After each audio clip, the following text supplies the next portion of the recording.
mbokk yi su ngeen bëggee di jot mboolem vidéo yi am ci Ngaabu Xam-Xam TV da ngeen di abonné bu leen fàttee la notification bi ngir ngeen di am mboolem vidéo yi am ci Ngaabu Xam-Xam TV. maa ngi lay ziare naka yi tey ba am nga jàmm pour wàllu su kay kii doon daa mel ni ci laa dégg ngay wax noonu de Russie ak nu mu tuddati Iran xam nga réew yi moom amuñu ay xarit ay intérêt la ñam te Russie ak Iran am na ci yoo xam ne duñ ci seetaanante dañ ci taxawante mais bu dee nag comme sens bii nga xam ne mooy wàllu avion yi am na nuñ ci jotoon a waxtaanee ba waroon koo taxawu ba ki nga xam ne mooy Iran tàmbali woon naa defar souterrain yooyu nga xam ne ci la war a dugal avion yi bu ñëwee ba sax mu jox ko ci benn usine boo xam ne usine montage la ndax day ñëw bu yegsee Iran montel boppam moom mu war koo jàppale ci wàllu drone yi bañ ne woon ci liggéey yooyu noonu waaye nag li ci ne mooy Iran ñu bëri wóoluwuñ ko ci seen matériel Iran moom bu ñu waxee dëgg rek amul benn réew boo xam ne ñeme nga Iran ci jox ko sa arme waaw maslaa nag gars yi dañ ko def nii waaye liñ ciy calculer moo bëri ndax boo xoolee li ci bëri li ñuy calculer mooy jël seen arme jox leen ko seen arme fort Iran jël ko jëfandikoo ko ba noppi maanaam defaraat ko waa sëñ bi baax na jërëjëf la daam ba suba incha allah jël ko defaraat ko gën koo améliorer tas ko xam ni nga ko liggéeyaat ci yeneen façon yu bokkut ak yi nga xam ne yow moom nga yoroon comme li daloon américain ci seen drone boobu noonu waaw te fii mu ne F-35 bii nga gis nga xam ne daane nañ ko am na yoo xam ne ñoom jël nañ ko ba garder ko comme ni Russie defoon ci mook Ukraine am na benn bombe boo xam ne mooy bombe boo nga xam ne dafay jël ay yeneen bombe yu bëree bëri damaa fàtte sax tur wi xam ne bu daanoo rek day exploser ay explosion yu bëree bëri waaw bi ko Russie jëlee nga xam ne dafa daanu far explosé wut mu jël ko di ko toxal te nga xam ne boobu mboolem ñi nekk ci Occident yi doon tëbëka dal jël ay cible yu bëree bëri ci ay bomb di ko dóor foofu noonu ngir bëgg rek bomb boobu noonu mën a explosé ba gars yi duñ ko mën a yóbbu te Russie fexe na ba yóbbu ko liggéeyaat ko jëlaat yeneen saar yi yóbbu ko liggéeyaat ko comme Russie noonu mu defoon it loolu lay ragal ci Iran. bu ngeen gisee comme wàllu avion yi ba tey ñu amoon ci accord mu war ko libéré joxin wu yéex lool lu mel noonu rek la ciy xalaat ndax jàpp na ne moom bu ko joxee benn Iran mën na koo tas xool ko defaraat ko ci beneen façon defarin waaye nag calcul yu mel noonu moo ci am beneen ba ca tegu it Russie am na renseignement xëy na it mu jàppe ne su ko joxee Iran. comme xamoon na ne guerre bi mënoon naa am ak yu demee noonu gars yi mën nañoo jéem a def tout pour jéem a xool fa mu ne ñu viser ko pour bombarder ko waaye loolu li tax it léeg-léeg sama xel bu ko xalaatee léeg-léeg sama xel xaw koy dàq mooy gis nga ci seen usines yi am na benn fabrique boo xam ne ay iranien ñoo fa ne ak ay russiens bi fi Israël bombardé Russie dana ko boo fa bombardé waatee da nga xam ne mën a yow ndax ay russiens ñoo fa nekk. te foofu kon muyu ko mu fay bombardaat ba tax Israël ñu mu foofu bombardaat ba loolu kon da ngay gis ne même foofu xam na ne bu xasee ba génn ci loxoom nekk ci moomeelu iranien mën na ko bombardé xëy na lu demee noonu xëy na daal li ci laxasu daal dafay xaw di bëri mais daal ay analyse rek lañ mën a def jéem a xool waaye man moom li ma ci gën a yaakaar te gën ko bàyyi xel mooy Russie li tax li mu waroon a jox Iran dëgg-dëgg joxu ko gëm naa ne day xalaat ne su ko joxee Iran. mën na koo tas fabriqué waat ko defaat ci yeneen yu gën a sophistiqué defaraat ci yeneen te bu boobaa dana métti ak Russie waaw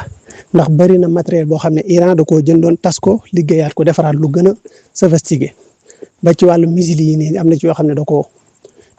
jëloon defaraat ko mu gën a amélioré te yooyu nag xam naa bokk na ci liñ ciy xaw a xalaat te gars yi it léeg-léeg dañuy gis ne buñ jëlee seen matériel yi gën a fort gën a baax jox la nga fabriqué ko defaraat ko neneen gën koo amélioré. su demoon tey jii nii ndax àdduna lay dox en ce jamais lu ne mën naa am waaw bu demoon tey jii ba bul bi tourné mu doon yéen ñaar dana xaw a doy waar yu mel noonu yëpp gars yi dañ koy contrôler di ko bàyyi xel mais bu dee comme jëmmi ne tubaab yi seen i doxin ñoom ak seen i calcul bokkut ak Chinois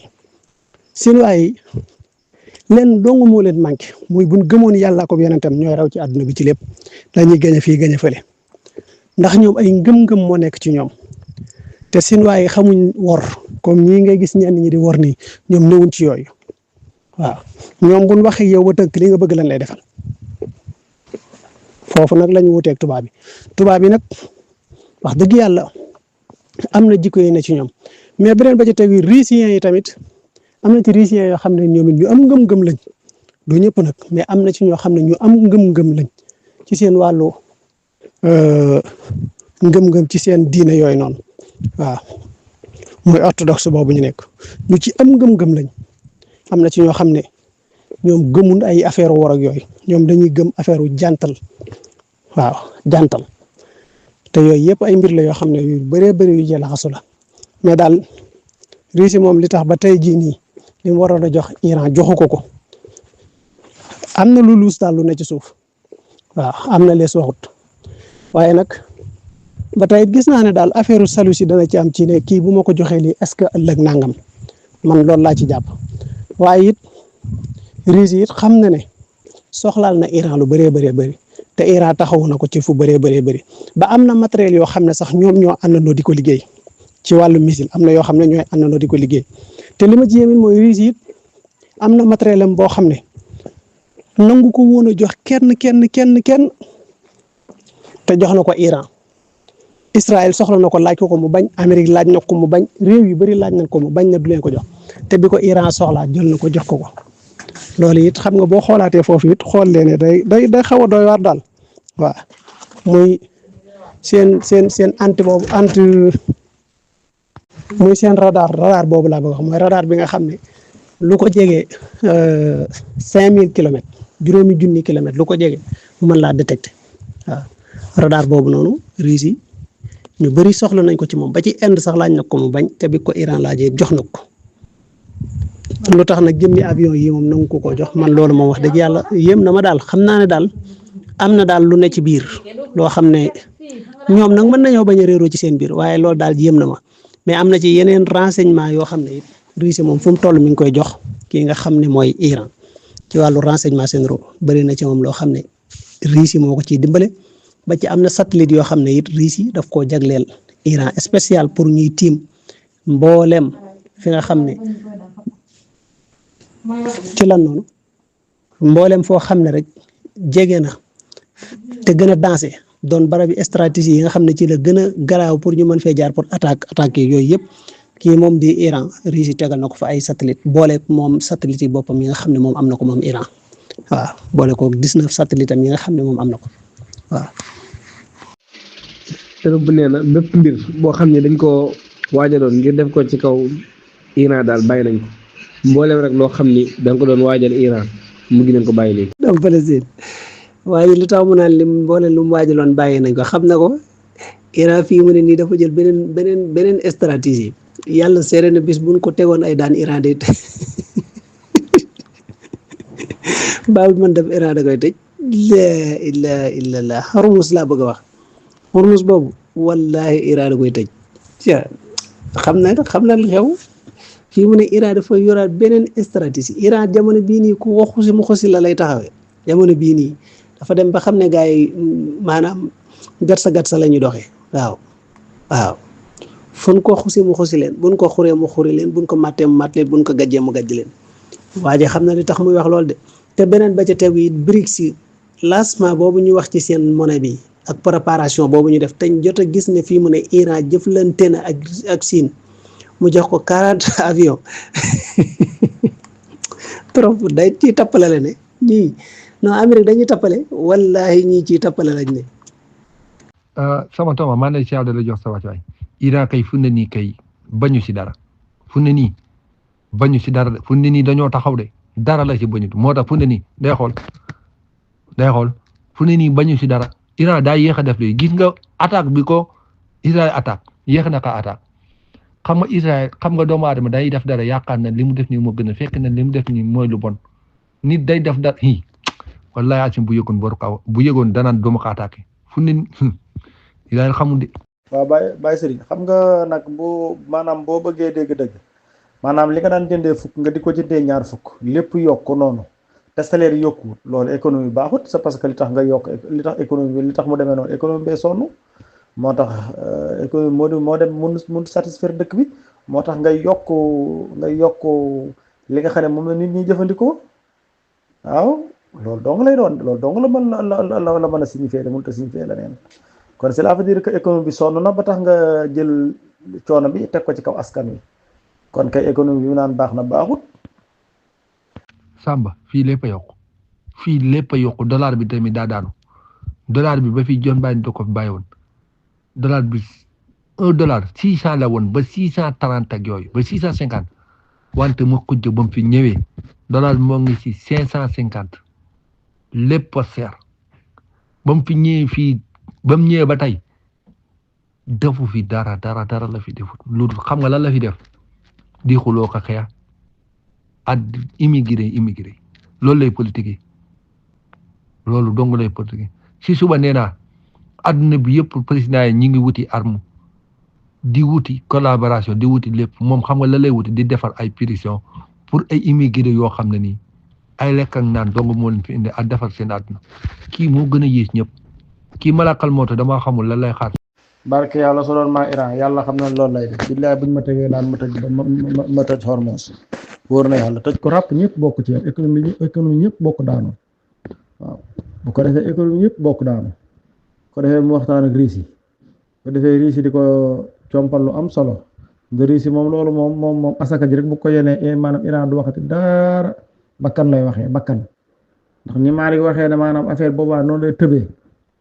kooku Russie mën na xëy di ko weer si milliards yi du jeex war ko jël doole ju bëri sànni ko fa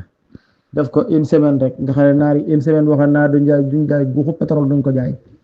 barke Rasul la une semaine naar yi duñ jaay guuxu pétrole nga xool kon adduna bi jaxasoo de wallaay kon mu jaxasoo moo tax Iran yàlla dimbal nañ de billaay yàlla dimbal nañ nda jullit ñi yàlla jox na ne point yu baax point yu bëri yu baax yëpp jullit ñoo ko yore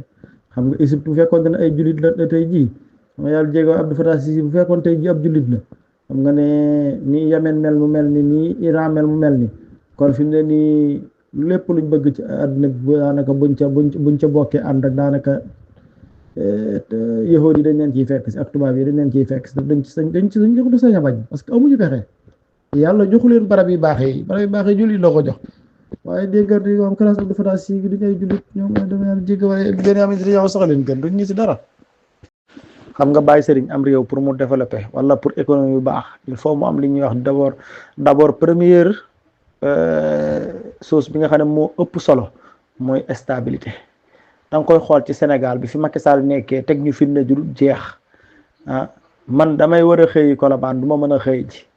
dégg nga ndax lan boo wàccee fooy jaar ndax boo wàccee ñu taal mbedd yëpp dégg nga grenade yi lacrymogène te Colobane ak Pikine dafa sori balaa may agsi Pikine mu guddi te foo jaar grenade yaa ngi tàkk coow laa ngi ne cobbay buñ la jàppee ne da nga doon marché te yoo xam yàlla xam ne da nga doon liggéey stabilité ci xam dafa dem ba maanaam problème boobu dafa demoon ba xaw a handicapé port bi indi problème yoo xam ne si nii mooy loolu ñu bëree bëri ñu daan liggéey mënatuñoo liggéey malien yi nga xam ne si nii fa lañ nekkoon daan liggéey malien yi mënatuñoo dem parce que ñu ay étranger te kuñ ci jàpp na da ngay manifester xam nga ñàkk stabilité ci réew maanaam Amérique États-Unis d'Amérique ñàkk stabilité gi ñàkk stabilité nii kooku munta ànd économie bu baax ak xeex yi mu dugg Donald Trump bi mu ñëwee li mu waroon njëkk a def nga xam ne mooy ndam mooy lam campagne woon te mbaxoon ko askan wi déggoon ko ba taxoon ñu fal ko moom la waroon dëggal waaye bi mu ñëwee moom toujours li ma la wax rek moom xamal ne maanaam bu ne réew ma économie baax na jàppal ne réew ma économie ba daanu na moom bu ne maa ngi man xam sama diggante Iran la moom naroon banaa ko xamal ne ma ngay wàcc dal ci kaw Iran moom lu mu wax jàppal contraire ba Donald Trump moom noonu la mel lu mu wax jàppal contraire ba man loolu laa jàpp moo tax ma ne Iran da dafa rote foog te xam ne lu ne mën na koy dégg ci fan yi waaw waaye daal na nga xam ne maanaam am réew moom li koy tax a développé li ci jiitu dafa bokk ci ak dal am réew dafay am dal am jàmm économie ba doog a mën a tourner ni mu war a mën a tourner waaw am réew bu dalul amul jàmm am na bailleurs de fonds yoo xam ne neexul ba neexul mais mënuñu ñëw ca réew ma di investir rek mënut a nekk te Amérique wax dëgg yàlla dafa jaar diggante yi metti mooy lakk googu fa amoon daf leen a laal bu baax a baax ñu ne déet mbënn mu metti amati fa Amérique maanaam liñ jànkonteel ci juróom ñetti at yi jàpp ñeenti at yi dafa metti trop xeex yi nga xam ne nag moom la dugg moom li mu waroon def mooy nekku ñi ñu ko xeexi su xaw ma day jaay arme xaw ma day business waaye njaayum café la boo njërim café la sotti ci loxo bi sottiwaat ci loxo bee sotti ci loxo bi sottiwaat ci loxo bee tànk taxawoo doo xam ban loxo lay jaay kaas bi xeex yii mu dugg tànk bëwu ko ab économie du mën a dem fenn. Samba fu ne nii de économie yu baax boo bëggee dëgg-dëgg mais économie dara baax wax dëgg yàlla dara baax mbirum Iran nag moom du Iran fu ne nii moom kenn dootu kon bettati kenn dootu ko bettati sa fu ne nii dara ca Hormuz foofu porte la foofu dafa militaire dafa militarisé dafa ay arme la fa duy ba fee del ndax foofu doo ko foofu bu fa taxawee munoo kaa bett si dara munoo kaa bett. sëñ Massamba maa ngi lay siyaare bu baax Diop nag yi tey wallahi sëñ Massamba li nga wax sax xamoo ko noonu laay la yow maanaam jullit ñi yàlla da leen defal lim leen defal lépp bàyyi leen nag ñoo war a taxawu nag daal di dëgërlu